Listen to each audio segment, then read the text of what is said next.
26,000 চাকরি বাতিল সংক্রান্ত মামলায় মুখ্যমন্ত্রী মমতা ব্যানার্জির বক্তব্য আদালত অবমাননাকর দাবি করে এক বেসরকারি সংগঠনের তরফে মুখ্যমন্ত্রীকে লিগ্যাল নোটিশ পাঠানো হলো। দুর্নীতির কারণে গত 3রা এপ্রিল দেশের সর্বোচ্চ আদালত প্রায় 26,000 চাকরিরত শিক্ষক ও অশিক্ষক কর্মীর চাকরি বাতিল করেছে। এত পরিমাণ দুর্নীতি হয়েছিল 2016 সালের এই নিয়োগ প্রক্রিয়ায় যে যোগ্য অযোগ্য বাছাই করা সম্ভব নয় বলে হাইকোর্টের মতো সুপ্রিম কোর্টও মনে করেছে। স্বাভাবিকভাবে এই নির্দেশের ফলে রাতারাতি কর্মচ্যুত হয়েছেন প্রায় 26,000 কর্মচারী। রাজ্যের রাজনীতি তো বটেই, সাধারণ জনমানুষে এর বিপুল প্রভাব পড়েছে। লাগাতার আন্দোলনের পথে নেমেছেন চাকরিহারারা। এই পরিপ্রেক্ষিতে রাজ্যের মুখ্যমন্ত্রী মমতা ব্যানার্জি গত 7 এপ্রিল নেতাজি ইন্ডোর স্টেডিয়ামে যোগ্যতার এক বৈঠকে ডেকেছিলেন। সেখান থেকে তিনি তাদের আশ্বস্ত করেন কোন যোগ্য প্রার্থী যাতে চাকরি না খোয়ান সেই চেষ্টা করবেন তিনি বলেন চাকরি কারার অধিকার কারণ নেই, আমাদের plan A, plan B, plan C, plan D ready আছে। এই কথা বলার জন্য তিনি জেলে যেতেও প্রস্তুত।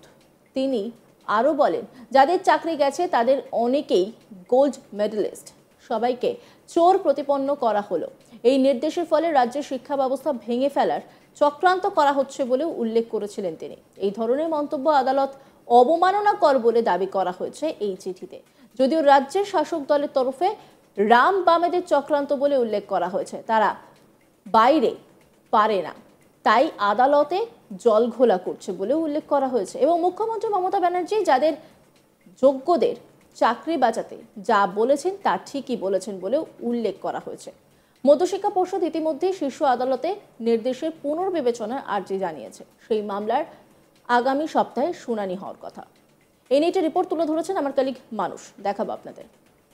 দেশের শীর্ষ আদালত প্রায় 25,700 মোট 52 জনের চাকরি বাতিল করার নির্দেশ দিয়েছে এবং সেই নির্দেশের পর রাজ্যের মুখ্যমন্ত্রী মমতা বন্দ্যোপাধ্যায় গত 7 এপ্রিল কলকাতার নেতাজি ইন্ডোর স্টেডিয়ামে যোগ্য কোট অ্যান্ড কোট তথাকথিত যোগ্য শিক্ষক যারা কর্মরত রয়েছেন তাদেরকে নিয়ে একটি বৈঠক ডেকেছিলেন নেতাজি ইন্ডোর স্টেডিয়ামে এবং সেখান থেকে রাজ্যের মুখ্যমন্ত্রী যে সমস্ত কথা বলেছেন তাতে শীর্ষ আদালতের রায়ের অবমাননা করা হয়েছে।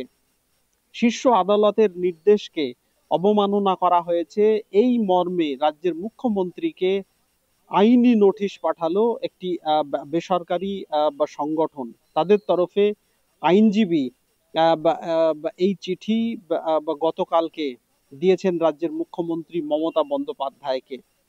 আর চিঠিতে উল্লেখ করা হয়েছে রাজ্যের মুখ্যমন্ত্রী নেতাজি ইন্ডোর স্টেডিয়াম থেকে বলেছেন যে কারো চাকরি যাবে না এবং কারোর কোনো শিক্ষকের চাকরি এইভাবে কাড়ার অধিকার কারো নেই এবং এর জন্য রাজ্যের মুখ্যমন্ত্রীকে যদি জেলে যেতে হয় বা তার বিরুদ্ধে যদি কেউ কোনো পদক্ষেপ করে সেই ভয় তিনি পাচ্ছেন না। তিনি বলেন যে সবাই চোর নয়, কিন্তু সুপ্রিম কোর্টের নির্দেশে সবাইকেই চোর বলে দেওয়া হয়েছে। এই শিক্ষকদের মধ্যে অনেকেই গোল্ড মেডেলিস্ট রয়েছেন, অনেকেই যোগ্য প্রার্থী রয়েছেন, তাদের সবাইকে এইভাবে চোর বলে দেওয়া যায় না। এবং তিনি কর্মরত শিক্ষকদের আশ্বাস দেওয়ার জন্য তিনি বলেন আমাদের plan A, plan B, plan C, plan D, plan E পর্যন্ত রেডি আছে এবং তাদের জন্যে রাজ্যের মুখ্যমন্ত্রী যে সচেষ্ট তিনি ওই বৈঠক থেকে সেই বার্তাই দিয়েছিলেন। এবং আইনি যে নোটিশ তাকে পাঠানো হয়েছে সেই নোটিশে মুখ্যমন্ত্রীর বক্তব্য একেবারে লাইন বাই লাইন তুলে ধরে উল্লেখ করা হয়েছে যে এতে দেশের শীর্ষ আদালতের যে রায়, শীর্ষ আদালতের যে নির্দেশ, সেই নির্দেশেরই অবমাননা করা হয়েছে। রাজ্যের মুখ্যমন্ত্রী প্রকাশ্য বলা যায় যে প্রকাশ্য সভা থেকে শীর্ষ আদালতের এরকম নির্দেশকে অবমাননা করতে পারেন না। তাতে ভারতীয় সংবিধানেরই অবমাননা করা হয় বা অসম্মান করা হয়। যদিও ইতিমধ্যেই রাজ্যের শাসক দল তৃণমূলের তরফ থেকে এই চিঠিকে একেবারেই গুরুত্ব দেওয়া হয়নি। তাদের তরফে জানানো হয়েছে যে আসলে বাম রাম তারা কিছু করতে পারে না, আদালতে গিয়ে জল ঘোলা করে সমস্ত কিছুকে পণ্ড করার একটা চেষ্টা করে। রাজ্যের মুখ্যমন্ত্রী যা করেছেন সঠিক কথাই বলেছেন, এবং যারা যোগ্য প্রার্থী তাদের জন্য রাজ্যের মুখ্যমন্ত্রী সচেষ্ট, তাদেরকে যাতে চাকরিতে বহাল রাখা যায় তার জন্য রাজ্যের মুখ্যমন্ত্রী সচেষ্ট, এবং তিনি তার জন্য আইনি পদক্ষেপ নেবেন।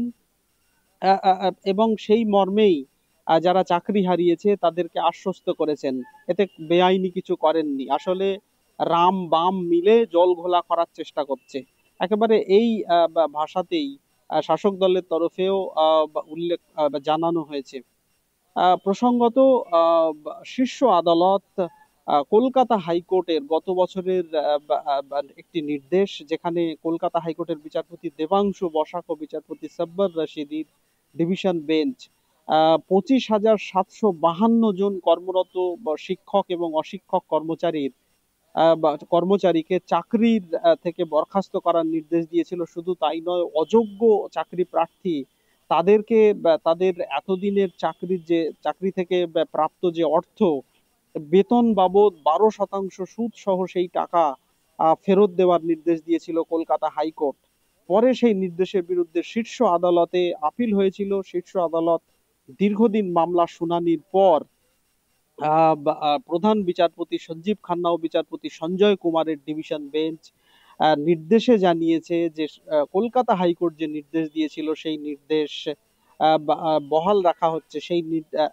তার কারণ স্কুল সার্ভিস কমিশনের গ্রুপ ডি, গ্রুপ সি, 11, 12 এবং নবম দশমের নিয়োগের ক্ষেত্রে যে বিপুল দুর্নীতি হয়েছিল, সেই দুর্নীতি বলা যায় যে সেখান থেকে কারা যোগ্য এবং কারা অযোগ্য তা চিহ্নিত করা বা সম্ভব হচ্ছে না। যদিও সিবিআই এর তরফে 6,200 প্রায় 300 জনের মতো একটা তালিকা আদালতকে দেওয়া হয়েছিল। সেই তালিকায় স্কুল সার্ভিস কমিশনও মেনে নিয়েছিল, সরাসরি অযোগ্য বলে চিহ্নিত করা হয়েছিল তাদের।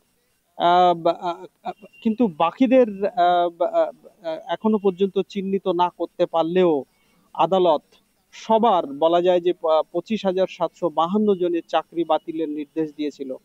সেই নির্দেশ নিয়ে রাজ্যে বলা যায় যে রীতিমতো সাড়া পড়ে গেছে।